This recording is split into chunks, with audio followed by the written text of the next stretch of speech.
a certain moment of pleasantness. If love is true, it will happen without an object. Every moment of your life you must know that pleasantness. You must constantly fall in love with everything and nothing.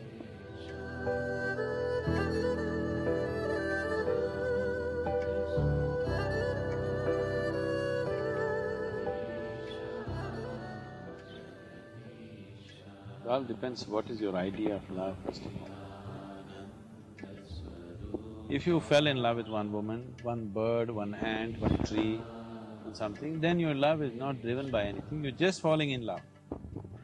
If continuously you're falling in love only with women, that means your love is driven by your hormones. You better understand that. So what is driven by something, you want to label it as love, it is fine. I'm not saying there's no love at all, there is. But what is true and what is not true is not something that you decide because of this, because of what happened or what did not happen. It is a question of how you felt. Whether it ended up in marriage, then you realize it was not love, or it did not end that way and you thought it was true love which was never realized. It's up to you how you want to handle it. But essentially, what love means is, if your physical body becomes very pleasant, generally we call this health and pleasure. If your mind becomes very pleasant, we call this peace and joy. If your emotions become very pleasant, we call this love and compassion. If your life energies become very pleasant, we call this blissfulness and ecstasy. So what you're referring to as love is a certain moment of pleasantness. Now you believe somebody caused it in you, maybe somebody did trigger it in you, somebody did stimulate that in you or inspire that in you. But essentially it is your emotions turning very pleasant, which you call as love. So, if love is true, it will happen without an object. If it's really genuine, true love, what it means is, you have made your emotions very pleasant. Whether a man is here or a woman is here or a tree is here, an ant is here, elephant is here is not the point. You've just made your emotions pleasant. Everything that you behold, you have a certain pleasantness towards it, that is love. Now this continuously 1, 2, 3, 4, 5, all are women, it's driven by hormones. Nothing… I'm not saying there's anything wrong with it, but you must understand the limitation of it.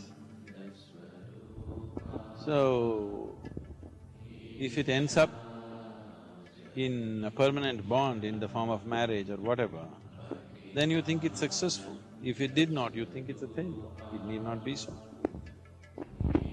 I would be happy if you fell in love with a 3 billion woman, and don't leave the other 3 billion men also. If you fell in love with 3 billion women, it wouldn't be hormonal, it would be just love. I'm in love with all the women in the world, and the men also, the ants also, and the very soil that I walk upon, and the very tree under which we are sitting right now. Whatever you behold, you have pleasant emotion towards that, is love. And love is not about somebody, it's about you being pleasant, truly pleasant.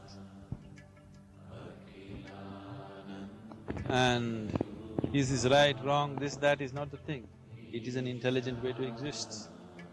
There is sufficient unpleasantness in the world. However carefully you walk, you will step into something or the other. When this is so, you don't have to manufacture your own unpleasantness within you. Only 3 times in your life if you loved, I think you're a misfortune, because the rest of the time, you have not known that pleasantness. Every moment of your life you must know that pleasantness. You must constantly fall in love with everything and nothing. Women also included, what's the problem with them? Because you cannot tie a bond with 3 billion women, you choose one. One is convenient. If you marry 5, then you will find it's very inconvenient. Yes?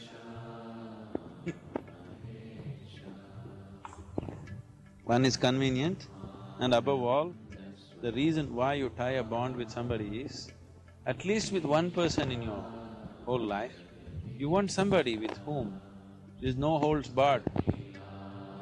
If you approach a new person, always there is a little bit of, there's a little bit of war and games happening. War games are happening with a new person. With one person you want to relax, where you don't have to play games. At least with one person, you want to be in total relaxation. That's the idea.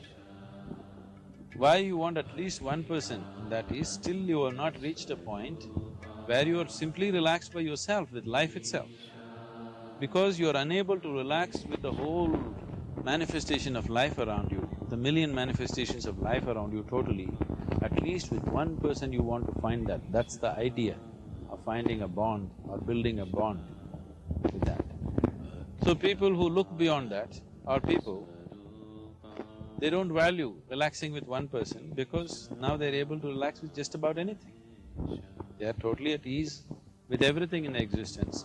Now they don't find the need to make a bond where only at one place some relaxation happens.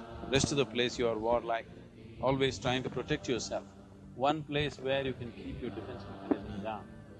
Because only when you keep your defense mechanism down, something beautiful can happen and the need to protect yourself is gone.